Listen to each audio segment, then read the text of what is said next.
92.3 FM Radio Manila, your favorite music radio, Ka-Vibes. Andito na ang bagong baby ng bayan. Pero promise, hindi kita babytawan. Andito na rin ang bagong magiging bestie ng mga e-abab na binitawan. Siyempre, walang iba yan. Ang baby mo pagdating sa radyo, ang nag-iisang DJ main for the main event. Kaya naman samahan nyo na ako. Wala nang lipatan, hanggang 12 midnight lang naman tayo. Magandang gabi po sa lahat ng baby at ka-vibes nating nakikinig sa atin ngayong gabing ito. Uy, huling araw ng Abril. Napakabilis ng panahon, no? Palapit na tayo ng palapit sa kalagitnaan ng taon. Mamaya pagising natin, Mayo 1 na at syempre, nako, Happy Labor Day sa lahat ng mga manggagawa. Kami ay saludo po sa inyo. Ayan, maraming salamat po sa inyong sipag. Oo, na sipag sa trabaho, 'di ba? Para lang mabuhay ang inyong pamilya at syempre matulungan kami. Oo, sa mga kailangan namin, 'di ba? Maraming salamat po sa inyong lahat.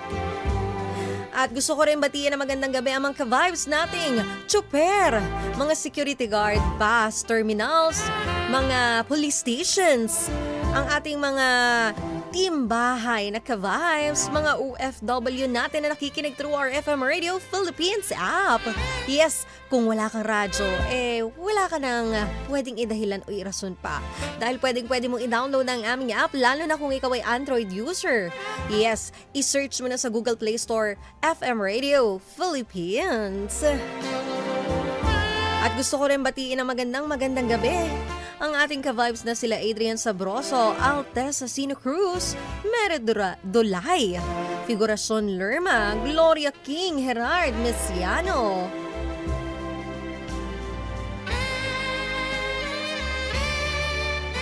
At nandyan din sila Kantoshi TV, Boss Noy, Lawrence Manipur, at sa lahat ng mga nakikinig sa atin habang sila ay nasa biyahe. Maraming salamat po sa inyo. At ito nga ka-vibes, gusto mo ba ng 500 pesos? For sure gusto mo yan. Kaya naman napakadali lang ng gagawin mo. Tumutok ka lang sa programang Love Me Karigi, 12 noon hanggang 3 p.m. yan araw-araw. Huhulaan mo lang ang title ng tampok ng kwento. At syempre, bigay mo lang ang iyong kompletong pangalan, location at GCash number. At kapag tama ang iyong hula sa tampok na title ng kwento natin, panalo ka agad ng 500 pesos. Pero make sure mo lang na totoong pangalan mo nga yung nakarehistro din sa GCash number na gagamitin mo. Kaya naman pakatutukan nyo yan araw-araw 12 noon hanggang 3 p.m. Love Me, Kari G. Ayan, Project 89, shoutout sa'yo. At alam ko ito pinakahihintay nyo ngayong gabing ito. Sino kaya ang nag-confess? At ano kaya ang kanyang kinonfessed?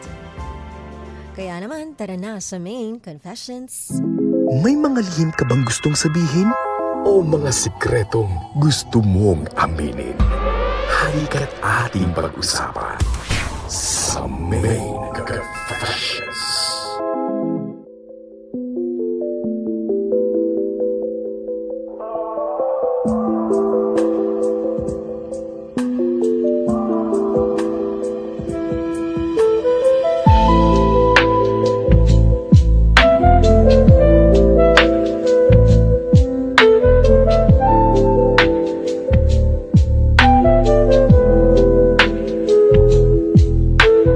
Oras na para ilahad ang lihim na dapat mabunyag.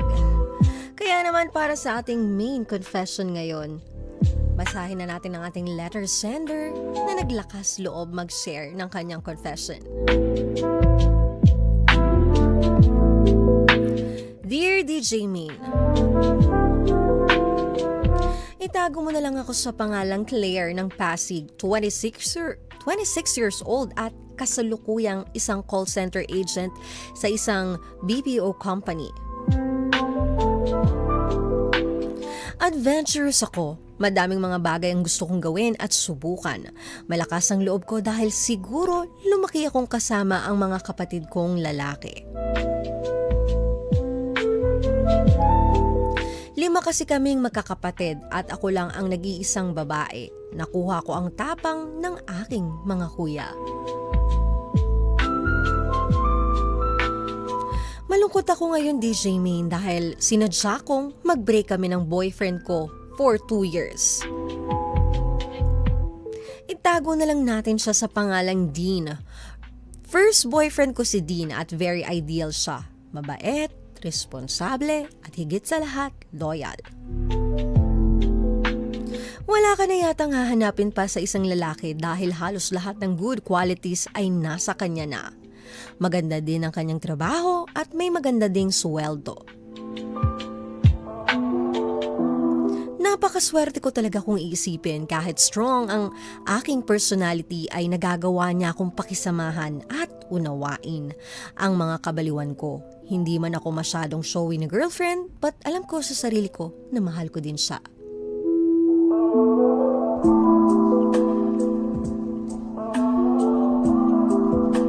Narito ang aking confession, DJ Main.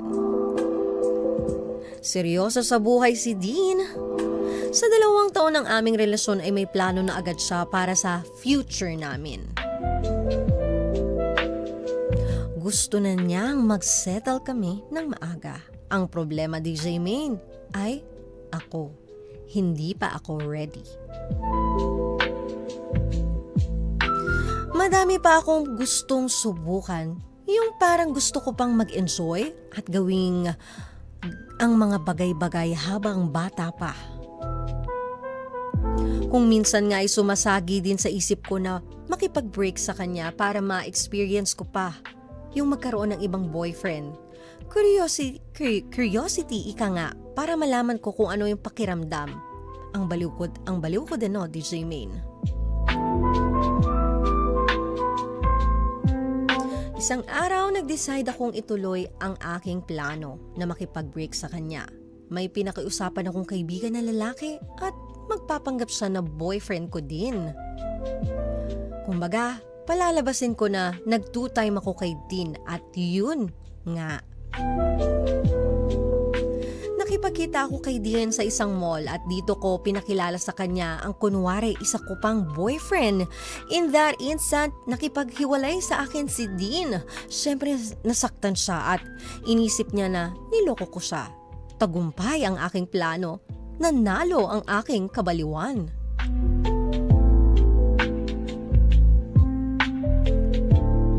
Pagkalipas ng 1 linggo ay bigla akong nahimasmasan sa aking nagawa. Bigla akong na-miss si Dean. Iyak ako ng iyak. Maling-mali yung ginawa ko. Lungkot na lungkot at sising-sisi ako, DJ May. Totoo pala ang kasabihan na nasa huli ang pagsisisi. Gusto ko po sanang ayusin, humingi ng sorry at makipagbalikan sa kanya. Ngunit, paano na, di ba? Sobra ang galit niya sa akin at siguradong sira na ang kanyang tiwala.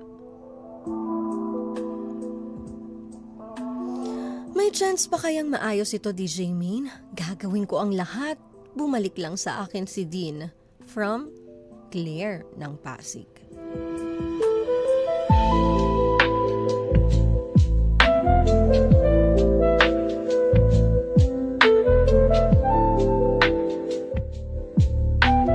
Ikaw ba ka-vibes? Ikaw baby, paano kung ikaw si Dean at ito ginawa sa'yo ni Claire?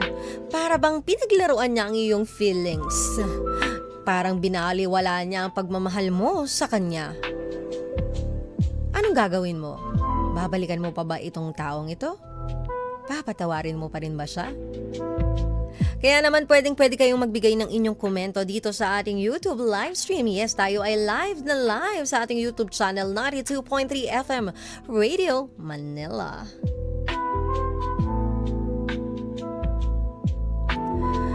Alam mo Claire, mahirap talaga kapag na-realize natin ang halaga ng isang tao sa oras na nawala na sila. Lalo na kung tayo mismo ang naglayo sa kanila. Sobrang sakit niyan. Kung ikaw ay nasaktan, Mas triple pa yung sakit na naramdaman ni Dean sa ginawa mong ito. Para bang pinaglaruan mo siya na para ba siyang laruan? Na pag na-bored ka, lalaruin mo. Tapos pag sawa ka na, ihahagis mo na lang dyan sa isang tabi. Eh hindi naman to laruan si Dean. Tao yan. May feelings. May pakiramdam. May nararamdaman. At lalo na mahal ka nitong taong ito.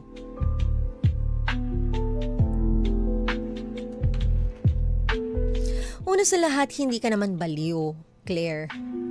Tao ka lang na na-curious, nagkamali at ngayon ay nagsisisi.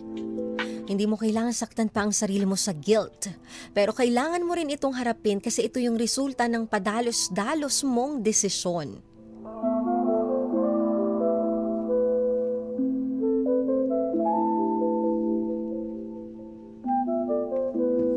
Sabi nga ni William Mortel, pag nagloko malamang 50-50 or worse baka hindi na talaga. Eh hindi nga nagloko. Gumawa lang siya ng eksena, ng way para mahiwalayan niya itong si Dean. Sabi ni si Ben, no, hindi laruan ng pag-ibig. Totoo naman.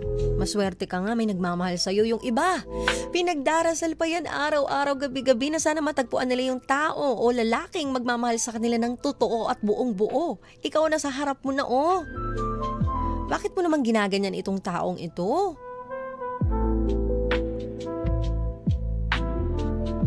Sabi ni Kantoshi TV, lahat ng bagay na dadaan sa maayos na usapan, maswerte ang babae na makatagpo ng isang lalaki na may pangarap sa buhay. Sabi nga, saka lang natin makikita ang halaga ng isang tao o bagay pag nawala na ito.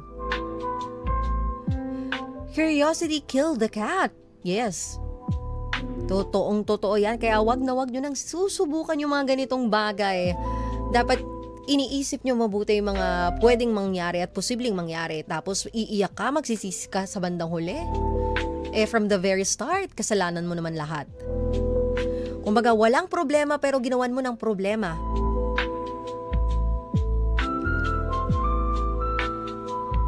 Gets kita, Claire. May mga taong hindi pa ready to settle down pero it doesn't mean na hindi nila mahal yung partner nila. It's just may gusto muna silang tuparin sa dreams nila and para sa family nila. At marami akong friends na ganyan. And syempre kahit sino and especially sa panahon ngayon, eh hindi naman basta-basta lang ang kasal. Diba kahit ako pag inoferan ako ngayon, pakasal agad, ay wait lang, hindi pa ako ready. Pero hindi ibig sabihin nun is tinitake down mo na yung offer niya or yung kanyang pagiging matapat sa'yo, di ba? Siyempre may mga kanya-kanya pa tayong goals. Lalo na ikaw, 26 years old ka pa lang. So marami ka pang gustong i-achieve.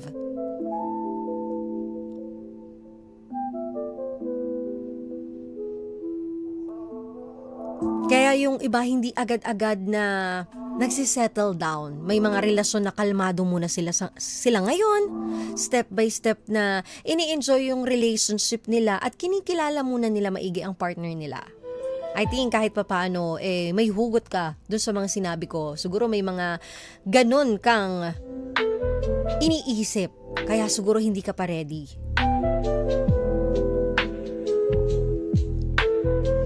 Pero yun nga, sana kung hindi ka pa ready, Claire, sana ino-open up mo yan kay Dean.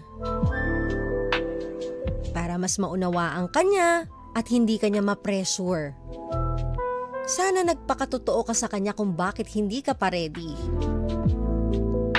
Yung ginawa mo kasi is winasak mo yung puso niya sa ginawa mong plano at kahit sinong tao madudurog, maha-heartbroken ng malala sa ganyang sitwasyon na ginawa mo. Sorry Claire pero napaka-immature nung mga galawan mo at ginawa mo.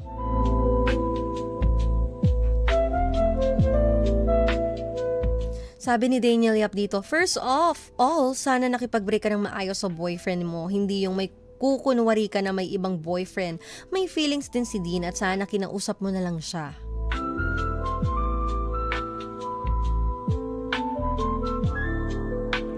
Sana na-consider mo muna yung nararamdaman ng boyfriend pag gumawa ka ng eksena. Yung boyfriend mo hindi naman nagloko at hindi naman niya deserve yung ganyan.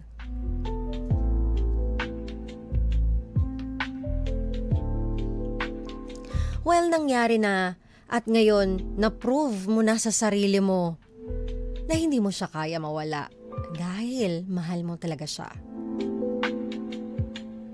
Pero sa ginawa mo, Claire, siya kaya, mahal ka pa kaya niya? Of course, di ko alam ang sagot siya dahil hindi naman ako siya. At siya lang makakapagsabi niyan sa'yo. So now, una mong gawin, Claire, humingi ka ng tawad. Hindi para pilitin siyang bumalik, kundi para bigyan linaw ang katotohanan. Sabihin mo yung totoo na hindi ka talaga nagtaksil. Na ginawa mo ito bilang desperadong paraan para makawala. Mali, oo. Pero totoo. Kailangan mo sabihin sa kanya yan. Kailangan mong aminin sa kanya yan.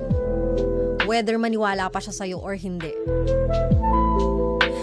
Ipakita mo na inaako mo yung pagkakamali mo, Claire.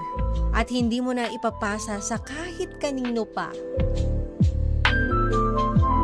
Diba? Yun yung totoong paghihingi ng genuine na paghingi ng kapatawaran sa isang tao. Humingi ka ng sorry, hindi na para magrason ka pa. Hindi na para dahil kasi ganito, kaya ko to ginawa. Pero ito talaga, no. Kapag nag-sorry ka, straight to the point. At doon ka nakafocus sa pagkakamali mo at inaako mo ito. Walang ibang rason pa.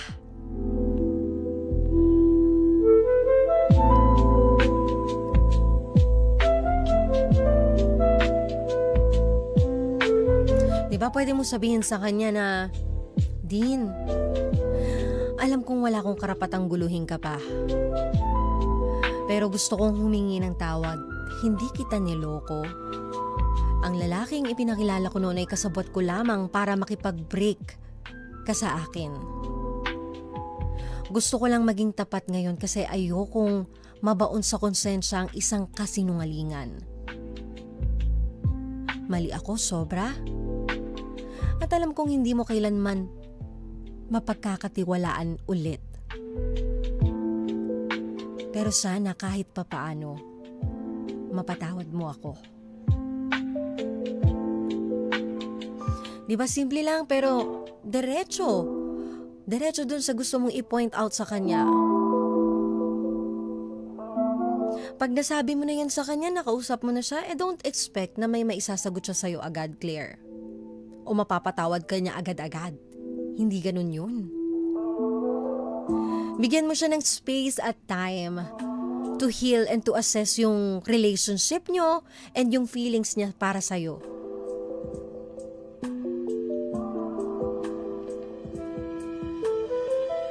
Sabi nga ni Boss Noy dito, hayaan mo munang lumamig ang sitwasyon tsaka mo siya kausapin.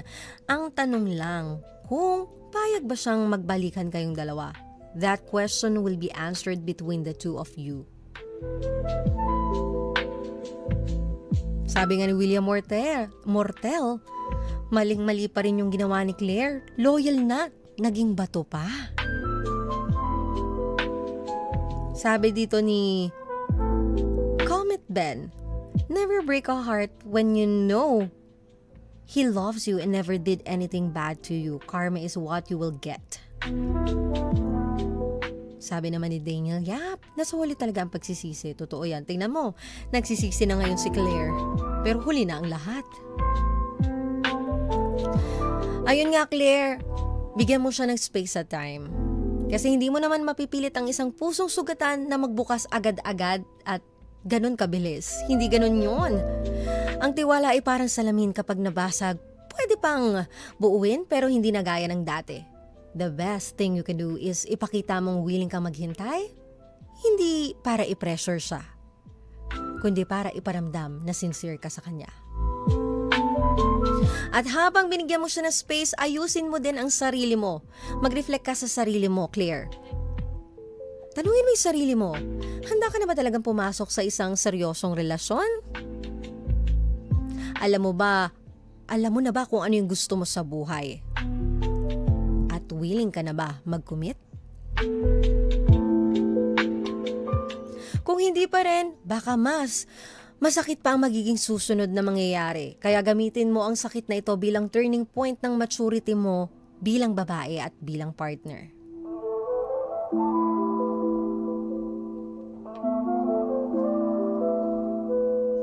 Sabi nga ni Kantoshi TV dito, ako bilang lalaki at mahal na mahal kita, mapapatawad kita, pero maraming magbabago. Mababawasan ang pagmamahal ko sa'yo at tiwala ko sa'yo. Reality check, may chance pa? Tinatanong mo ba ako? Claire? Para sa akin, oo, possible yan. Pero hindi yun madali at hindi rin 100% sure. Ang pinaka-importante sa ngayon ay hindi lang siya yung ibalik. O hindi lang siya ang ibalik. Kundi ikaw rin yung sarili mo. Na mas maayos at mas totoong version mo.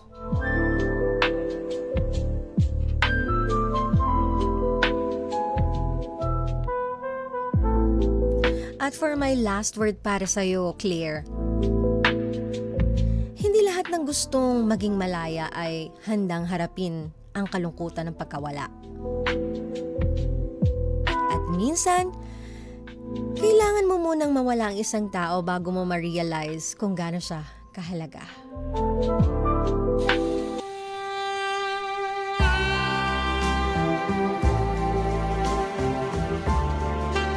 Ganun talaga eh. May mga bagay na hindi natin vina-value pag nasa harap natin o pag nasa atin. Hindi natin binibigyan ng time, hindi natin tinitreasure. Hindi natin ini-enjoy yung moment na kasama natin to, mapatao, mapabagay. Tapos pag nawala, hindi natin kaya harapin yung sakit. Kaya dapat habang nandyan sa harap mo, di ba maayos naman, totoong tao, ingatan mo. Huwag mo saktan. Ikaw nga hindi niya sinaktan eh. So deserve niya bang gawin? Deserve niya ba yun na ginawa mo sa kanya yung ganong eksena? Siyempre hindi.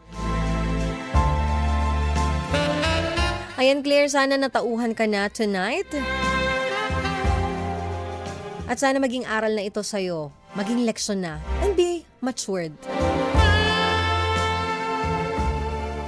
Maraming salamat Claire sa pag-share mo ng iyong confession.